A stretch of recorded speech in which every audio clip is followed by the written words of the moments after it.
Class 7 social science यानी civics की पाठ्य पुस्तक चैप्टर 8वां बाजार में एक कमीज। इस अध्याय में एक कमीज की कहानी बताता है। यानी कहानी कपास के उत्पादन से प्रारंभ होती है और कमीज बिकने पर ख़त्म हो जाती है। यानी किन प्रक्रियाओं से कमीज हम खरीद पाते हैं। इस चैप्टर के सारे प्रश्नों को हल करते हैं। तो हमें यहाँ पे 4 सवाल हल करने हैं। पहला सवाल है, स्वप्ना ने अपनी रुई कुरनूल के रुई बाजार में ना बेचकर व्यापारी को क्यों बेच दी। देखिए यहाँ पे कुरनूल में कपास उगाने की वाली एक किसान, स्वप्ना जो है कुरनूल यानी आंध्र प्रदेश के एक छोटे से किसान है। ठीक, वो कपास उगाती है तो अपनी रुई जो है कुरनूल के कपास बाजार में ना ले जाकर स्थानीय व्यापारी के पास बेच देती है। देखिए हम इसका उत्तर यहाँ से करेंगे।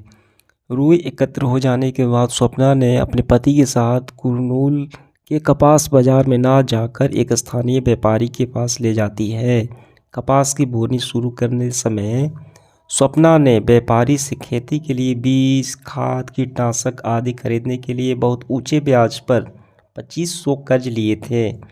उस समय स्थानीय व्यापारी ने स्वप्ना को एक शर्त मानने की सहमति कर लिया था कि स्वप्ना ने वादा करवा लिया था वो अपनी सारी रुई उसे ही बेचेगा। इसी वजह से वो बाजार में ना बेचकर उस व्यापारी के पास बेच देती है। क्लियर हुआ, क्योंकि वो जब अपना कारोबार शुरू की तो ऊंचे ब्याज पर 2500 का कर्ज ले लिया था। इसी कारण उस व्यापारी ने कर्ज ये शर्त बनवा लिया था वो अपनी सारी रुई उसी को बेच देगा। ये पूरा आंसर आपका यहाँ तक हो गया। दूसरा सवाल है, वस्त्र निर्यातक कारखाने में काम करने वाले मजदूरों के काम के हालात और उसे दी जाने वाली मजदूरों का वर्णन कीजिए। क्या आप सोचते हैं कि मजदूरों के साथ न्याय होता है। देखिए वस्त्र निर्यातक कंपनी यानी वस्तु को बनाकर बेचने वाली, वहाँ पे जो मजदूर काम करते हैं उन्हें न्यूनतम मजदूरी से भी काफ़ी कम में उनको दिया जाता है तनख्वाह। और उनमें से ज़्यादा जो कामगार हैं उनमें अधिकांश महिलाएं हैं जो जिनसे ज़्यादा से ज़्यादा काम करवाया जाता है और वेतन कम किया जाता है, यानी उनका आर्थिक शोषण होता है। इसका आंसर हम कैसे करेंगे, इसका आंसर हम ऐसे लिखेंगे। देखिए वस्त्र निर्यातक कारखाने में मजदूरों अक्सर महिलाएं जो बहुत कम मजदूरी दी जाती है, अस्थायी रोजगार और असुरक्षित माहौल में लंबे समय तक 14 से 16 घंटे काम करना पड़ता है। वे अक्सर न्यूनतम मजदूरी से भी कम पाती हैं और लगातार काम का दबाव रहता है, जो स्पष्ट रूप से शोषण है ना कि न्याय। ये आपका उत्तर हो गया।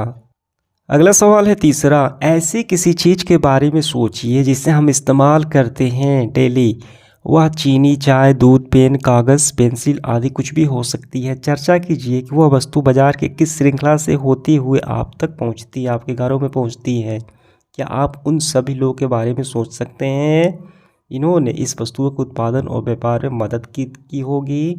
देखिए इसका उत्तर लिखेंगे जिसका हम उपयोग करते हैं। देखिए हम पहला प्रोडक्ट देखते हैं, चीनी। हम उत्पाद की प्रक्रिया लेकर चीनी मिल मालिकों को गन्ना उपलब्ध कराने वाले उपभोक्ता, ठीक, गन्ना उत्पादक किसानों तक पहुँचने तक निर्माता द्वारा निर्मित होने के पहले और बाद कई प्रक्रियाओं से गुजरते हुए पहुँचता है। मिल मालिक से चीनी वितरण और थोक विक्रेताओं तक पहुंचती है। इसी तरीके से ये आपको पूरा कर लेने हैं। अब इसके बाद आगे बढ़ते हुए चौथा सवाल देखिए, यहाँ पे गौर कीजिए। यहाँ दिए गए 9 कथनों के सही क्रम में कीजिए और फिर नीचे बनी कपास की डोडियों में हमें भरना है। देखिए यहाँ पे हमें इसको पूरा करना है और यहाँ पहले से 2 भर दिए गए हैं। पहला है, स्वप्ना व्यापारी को रुई बेचती है। देखिए पहले नंबर पे व्यापारी को रुई बेचती है। अब इसके बाद तीसरा, व्यापारी जीनिंग मिलों में रुई बेचते हैं। ठीक है, स्वप्ना पहले नंबर व्यापारी को रुई बेचती है और व्यापारी जीनिंग मिलों में रुई बेचते हैं। जीनिंग मिल क्या होती है, देखिए वो फैक्ट्री होती है जहाँ रुई के गोल बीज अलग किए जाते हैं। वो फैक्ट्री जहाँ रुई के गोलों से बीज अलग किए जाते हैं जीनिंग मिल होती है। देखिए हम इसको ऐसे भरेंगे, पहला, तीसरा। अब तीसरे के बाद देखिए 9 नंबर यहाँ पे भरेंगे, हम ऐसे जाएंगे। देखिए ऐसे, फिर इसके बाद ऐसे हमें उतरना है और आखिरी में यहाँ पे पहुँचना है।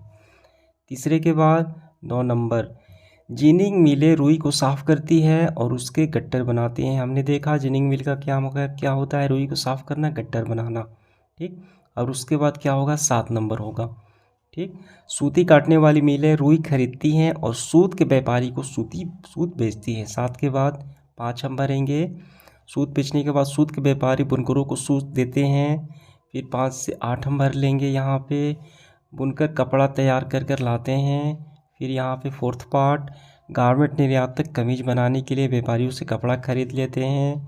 फिर उसके बाद 6 नंबर, वस्त्र निर्यातक संयुक्त राज्य अमेरिका के व्यवसायी को कमीज बेचता है। और आखिरी भर लेंगे 2 नंबर, ग्राहक सुपरमार्केट में इन कमीज़ों को खरीदते हैं। तो इस तरीके से ये पहला उत्पादक से लेके ये उपभोक्ता तक पहुंच जाती है। समझ में आ गया? इस तरीके से सेशन हमारा समाप्त हुआ। धन्यवाद।